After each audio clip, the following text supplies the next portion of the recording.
അങ്ങനെ ഒടുവിൽ അയാൾ തന്റെ ലക്ഷ്യസ്ഥാനത്തെത്തി. ഹസ്തിനപുരം കൊട്ടാരം. വനത്തിൽ നിന്നും പാണ്ഡുവിന്റെ വിവരങ്ങൾ കൊട്ടാരത്തിൽ അറിയിക്കുന്ന ദൂതനാണ് അയാൾ. കൊട്ടാരത്തിനകത്ത് മന്ത്രിമാരും ധൃതരാഷ്ട്രരും ഉണ്ടായിരുന്നു. ദൂതനെ കണ്ടതും അവിടെ ആകെ ഒരു നിശബ്ദത പടർന്നു. പാണ്ഡുവിനെ കുഞ്ഞു പറന്നിരിക്കുന്നു. ധൃതരാഷ്ട്രർ അല്പം മുന്നോട്ട് കുനിഞ്ഞു. സന്തോഷത്തിനേക്കാൾ അയാൾക്ക് ഗൗരവമാണ് മുഖത്തുണ്ടായത്. എന്നാൽ വന്നിരിക്കുന്ന ദൂതൻ അവിടെ തന്നെ നിൽക്കുകയായിരുന്നു. പക്ഷേ എന്താണ് പ്രശ്നം? കുഞ്ഞ് ദൈവത്തിന്റെ വരദാനമാണെന്നാണ് പറയുന്നത്. സാക്ഷാൽ ധർമ്മദൈവൻ സമ്മാനിച്ചത്. കേട്ട എല്ലാവരും ഒന്ന് ഞെട്ടി. ഉടൻ തന്നെ അവർ പിറുപിറുക്കാൻ ആരംഭിച്ചു. ദൈവം സമ്മാനിച്ചതോ? നിങ്ങൾ ശരിക്കും കുട്ടിയെ കണ്ടോ?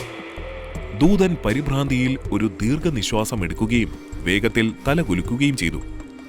ദൈവികമായ എന്ത് സവിശേഷതയാണ് കുട്ടിക്കുള്ളത്? ദൂതൻ തലകുനിച്ച് പതുക്കെ സംസാരിക്കാൻ തുടങ്ങി. കുട്ടിക്ക് ദൈവികമായ ഒരടയാളവും ഉണ്ടായിരുന്നില്ല. സാധാരണ കുട്ടി തന്നെയാണ്. എന്നാൽ നാട്ടുകാരെന്ത് പറയുന്നു എന്നത് പറയാനല്ല നിങ്ങൾക്ക് ഞാൻ പൊന്നും പണവും തരുന്നത്. സ്വന്തം കണ്ണിൽ കണ്ടത് മാത്രം പറയാനാണ്. ഉടൻ തന്നെ ദൂതൻ ഭയന്ന് തിരിച്ചുപോയി. ശേഷം ഗാന്ധാരിയോട് ധൃതരാഷ്ട്രർ ഈ കാര്യം പറഞ്ഞു. എന്നാൽ ഗാന്ധാരിയുടെ പ്രതികരണം പൂർണ്ണമായും വ്യത്യസ്തമായിരുന്നു. ദൂതൻ പറഞ്ഞതിൽ അവൾ പൂർണ്ണമായും വിശ്വസിച്ചു. വല്യച്ഛനായ ഭീഷ്മയും ദൂതൻ പറഞ്ഞ കാര്യം വിശ്വസിച്ചു. എന്തിനേറെ പറയുന്നു, കൊട്ടാരത്തിൽ ഈ ഒരു കാര്യം സംശയത്തിന്റെ കണ്ണുകൊണ്ട് കണ്ട ഒരേ ഒരാൾ ധൃതരാഷ്ട്രരായിരുന്നു.